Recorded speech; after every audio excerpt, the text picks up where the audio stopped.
नमस्कार, स्वागत है सिलेक्शन गुरुजी ऑनलाइन यूट्यूब चैनल के constable tradesman practice session batch में। और आज प्रीवियस क्वेश्चन के एनालिसिस के बेसिस पर कुछ मैथ्स के इंपॉर्टेंट क्वेश्चंस जो एग्जाम के पॉइंट ऑफ व्यू से इंपॉर्टेंट है, हम आज उसको डिस्कस करेंगे।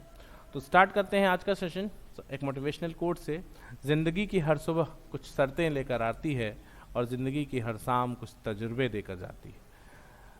जीवन चाहे वो कॉम्पिटिटिव स्टूडेंट्स का हो या किसी का भी हो, लाइफ जबकि शुरू से लेके अंत तक हमेशा अनुभवों से भरी होती है। और एक बात कहते हैं कि कुछ भी करने से कभी डरना नहीं चाहिए, क्यों डरे, ज़िंदगी में क्या होगा, नहीं होगा तो तजुर्बा होगा। तो बढ़ते हैं आज के क्वेश्चंस के सेशन में। पहला क्वेश्चन है, एक खुदरा विक्रेता 10 रुपये प्रति की दर से 7 वस्तुएं, 11 रुपये प्रति की दर से 9 वस्तुएं और 15 रुपये प्रति की दर से 14 वस्तुएं खरीदी। प्रति वस्तु बिक्री मूल्य ज्ञात करें। यह माना जाता है कि औसत मूल्य पर 20% लाभ होना चाहिए। ध्यान दीजिएगा, सिंपल सा सवाल है, ये बहुत इजी क्वेश्चन हो जाएगा आपके लिए। 10 रुपए की 7 वस्तुएं 70, 11 रुपए की 9 वस्तुएं 10 हैं, ये 11 रुपए की 9 वस्तुएं 99 और 15 रुपए की 14 वस्तुएं, ये आपको हो जाएगा 14 25 70 7 और 14 का 14 7 21 210, यानी कुल 30 वस्तुएं हैं। 30 वस्तुएं कौन कौन सी? 7 9 7 16 और 16 14 30, और इसका पूरा मूल्य जोड़ लेंगे आप तो 9 और 10 7 17 1 और 3 379। तो अब एवरेज अगर प्राइस की बात करेंगे तो एवरेज प्राइस में आ जाएगा 379। अच्छा, एक चीज ये है कि 20% का प्रॉफिट भी लेना है, तो 379 बाई 30 ये पर यूनिट सीपी हो गया, और इसको 120 बाई 100 से मल्टीप्लाई कर देंगे तो 120 रुपये का इस पर प्रॉफिट आ जाएगा, और ये सॉल्व होकर आ जाएगा 15.16 रुपीज़ पर पीस। आपका पहला ऑप्शन सही हो जाएगा। ठीक है, बढ़ते हैं अगले क्वेश्चन की ओर। दूसरा क्वेश्चन है कि ए बी किसी काम को 12 दिन में, बी सी वही काम 16 दिन में और ए सी 14 दिन में कर सकते हैं, 24 दिन में कर सकते हैं। तीनों मिलकर वह काम कितने दिन में करेंगे? एक आसान सवाल ये है कि ए प्लस बी 12, ए प्लस बी 12, बी प्लस सी 16 और सी प्लस ए 24, सी प्लस ए 24 24। एलसीएम लेंगे आप 48 हो जाएगा। ए का एक दिन का काम 4, बी का एक दिन का काम 3 और सी का एक दिन का काम 2, तो 4 3 7 2 9, यानी A plus B plus C, A plus B plus B plus C plus A एक दिन में 9 काम करते हैं। तो इसका सीधा सा मतलब ये है कि ए जैसा 2 आदमी, बी जैसा 2 आदमी और सी जैसा 2 आदमी पूरे काम को 48/9 दिन में करेगा। यानी ए प्लस बी प्लस सी को अगर ये काम करना रहेगा एक, तो ये हो जाएगा 96/9, यानी 9 दहा में 90, 10.6/3 6 7 10.67 दिन का समय लगेगा। ठीक है, सिंपल सवाल है। अगला क्वेश्चन ध्यान दीजिएगा कि अगला क्वेश्चन है, एक आदमी 5 घंटे में यात्रा पूरी करता है। वह यात्रा के पहले आधे भाग में 21 किमी प्रति घंटा की गति से और दूसरे आधे भाग में 24 किमी प्रति घंटा की गति से यात्रा करता है। यात्रा की कुल दूरी ज्ञात करें। ध्यान दीजिएगा, अब यहाँ पे क्या हो रहा है कि दूरी चाहिए, तो दूरी बराबर क्या होता है? दूरी बराबर हो गया चाल गुणित समय। आधी दूरी का मतलब है औसत चाल आप निकाल सकते हैं 2xy अपन x प्लस वाई, 2 गुणित 21 गुणित 24 बटा 45, और समय हो गया गुणित 5 5 9 45। ठीक, इसको जब आप सॉल्व कर लेंगे तो ये आपको मिल जाएगा दूरी 100, 3 से काट लो, 3 तरीके 9, 3 सते 21, 3 वट्ठे 24, 8 सते 56, 2 112 किलोमीटर। कोई तकलीफ नहीं है, सिंपल तरीके से आप औसत चाल निकाल लेंगे और उस औसत चाल से वो समय से गुणा कर देंगे तो दूरी निकल आएगी। चौथा क्वेश्चन ध्यान दीजिएगा। अगला क्वेश्चन कह रहे हैं कि 2 रेलगाड़ियों की गति का अनुपात 5/6 है। बहुत सिंपल सवाल है, 5/6 है। ये एक प्रीवियस क्वेश्चन ही है जेल वार्डन का, आपके 2000 का क्वेश्चन पेपर है। 2 रेलगाड़ियों की गति का अनुपात 5/6 है। दूसरी रेलगाड़ी 5 घंटे में 450 किमी तय करती है। पहली रेलगाड़ी की गति क्या है? दूसरी रेलगाड़ी की गति पहले निकाल लो।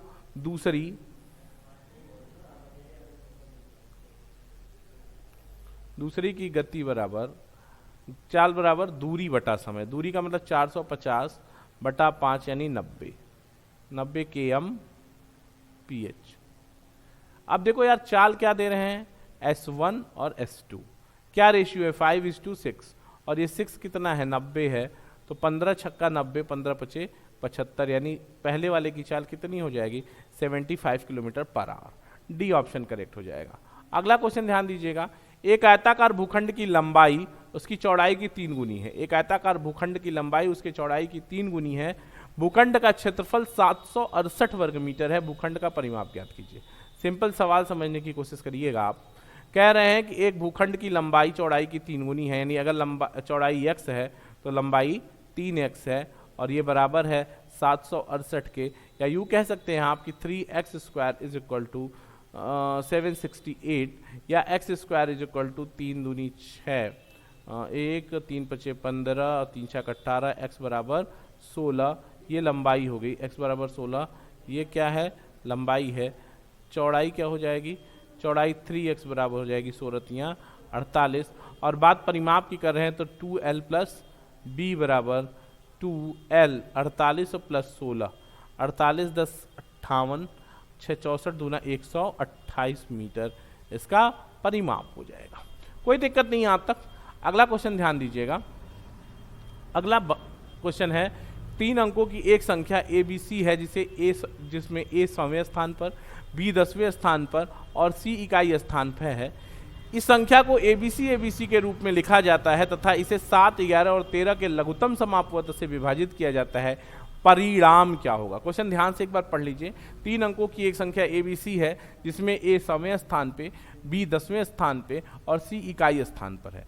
इस संख्या को ABC के रूप में लिखा जाता है तथा इसे 7, 11, 13 के एलसीएम से विभाजित किया जाता है, तो परिणाम क्या होगा? तो सिंपल सी बात समझो आप कि अगर संख्या कोई ABC है, ध्यान देना, अगर कोई संख्या ABC है, ये इकाई अंक पर है तो 1 है, ये दहाई अंक पर है तो 10 है, और ये सैकड़े पे है तो 100 है।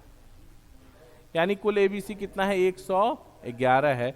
और इसको अगर ABC के फॉर्म में लिखेंगे आप तो लिखेंगे 1 1 1 1 1 1, ये लिख पाएंगे आप 1 1 1 1 1 1। अब क्या कह रहे हैं, अगर इसको विभाजित किया जाए किससे, 7, 11 और 13 के एलसीएम से, तो 7, 11, 13 का एलसीएम आपको याद होगा 1001 होता है, 1001 होता है। और यही कह रहा है कि अगर 111 को 1001 से विभाजित करेंगे तो क्या प्राप्त होगा, तो आप इससे 111 यानी क्या प्राप्त होगा, ABC प्राप्त होगा। ये पहला ऑप्शन करेक्ट है। ठीक है, अगला क्वेश्चन ध्यान दीजिएगा, क्वेश्चन नंबर 7। एक 5 अंक की संख्या 247x8 को 44 से विभाजित किया जाता है, तो कौन सा अंक x को प्रतिस्थापित कर सकता है, या x का वैल्यू पूछ रहे हैं आपसे। बहुत सिंपल सी सवाल की बात समझो कि 247x8 अगर कोई संख्या है और ये 44 से विभाजित है, तो सीधी सी बात है कि ये 11 और 4 से भी विभाजित होगी। और 11 से विभाज्यता का नियम ये कहता है कि बाएं तरफ से समस्थान के अंकों का योग क्या है समस्थान पे, मान लो ये 1 स्थान, ये 2 स्थान, ये 3 स्थान, ये 4 स्थान, ये 5 स्थान। ठीक है, तो विषम स्थान के अंकों के योग और समस्थान के अंकों के योग का अंतर 0 या 11 से विभाज्य कोई संख्या है तो पूरी संख्या 11 से विभाज्य होगी। तो देख लीजिए, विषम स्थान पे 2 है, 7 है और 8 है, तो 8 7 15 2 17, ये योग हो गया। और उसके बाद 4 + x हो गया। यानी अब इसको अगर आपको घटाना है तो आप समझो x की मैक्सिमम वैल्यू आप क्या रख सकते हो, x की मैक्सिमम वैल्यू 9 रखोगे, और अगर x की मैक्सिमम वैल्यू 9 रखोगे यानी 4 + 9 = 13 हो जाएगा, और 13 का 17 से डिफरेंस मात्र 4 आएगा। लेकिन अगर 44 से विभाज्य है तो 11 से विभाज्य होना चाहिए, और 11 से विभाज्य होने के लिए जरूरी है कि वह संख्या या तो 0 हो या तो फिर 11 से विभाज्य कोई संख्या हो। तो आप सीधी सी बात समझो कि देखो इनका अंतर 11 से विभाज्य होना चाहिए, यानी 17 में से 17 माइनस 4 प्लस एक्स, अब यहाँ पे 11 आना चाहिए, ये पक्का है। तो 17 minus 4 minus x is equal to 11, या एक्स इधर चला जाएगा तो एक्स बराबर हो जाएगा -15 2, एक्स बराबर 2, तो एक्स का वैल्यू क्या हो जाएगा, एक्स का वैल्यू 2 हो जाएगा। ठीक, अगला क्वेश्चन ध्यान दीजिएगा, कह रहे कि 2 कुर्सियां और 1 मेज 170 रुपए में खरीदी जा सकती हैं, 5 कुर्सियां और 4 मेज 530 रुपए में खरीदी जा सकती हैं, एक कुर्सी का लागत मूल्य ज्ञात कीजिए। तो आंसर आसान सा सवाल है, ध्यान दीजिएगा, दो कुर्सियां यानी 2 चेयर प्लस 1 टेबल बराबर 170 है, और कह रहे हैं 5 chair plus 4 table is equal to 530 है। ठीक है, ये 1 नंबर है और ये 2 नंबर है। हमको चेयर निकालना है तो हम टेबल को बराबर कर लें, यानी अगर 1 में हम 2 से गुणा कर दें तो 4 chair plus 4 table is equal to 17 चौका 68 680 हो जाएगा, और सॉल्व कर लेंगे माइनस माइनस माइनस, तो ये सी बराबर आ जाएगा 80, 70 68 15, 680 और 530।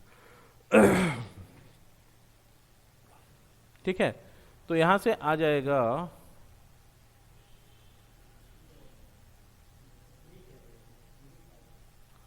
4 से गुणा करना है तो यहाँ 8c होगा, 8c, सॉरी हाँ, तो 8c होगा, तो यहाँ -3c इज इक्वल टू -150 आएगा, यानी c बराबर हो जाएगा 50। तो एक कुर्सी का मूल्य 50 रुपया हो जाएगा।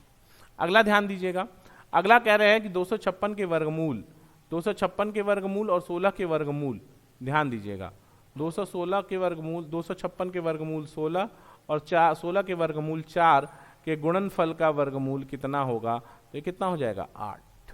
ठीक, अगला क्वेश्चन ध्यान दीजिएगा, अगला क्वेश्चन कह रहे हैं x के पास बैंक में जमा खाते में 90.53 रुपए का शेष है, रुपया 67.14 जमा करने के बाद 70.16 की निकासी के बाद शेष क्या होगा। सिंपल सवाल है यार, समझ लो, बैलेंस है 90.53, जमा हो गया 67.14, तो हो गया ये कितना 4 3 7 5 1 6 7 और 9 6 15।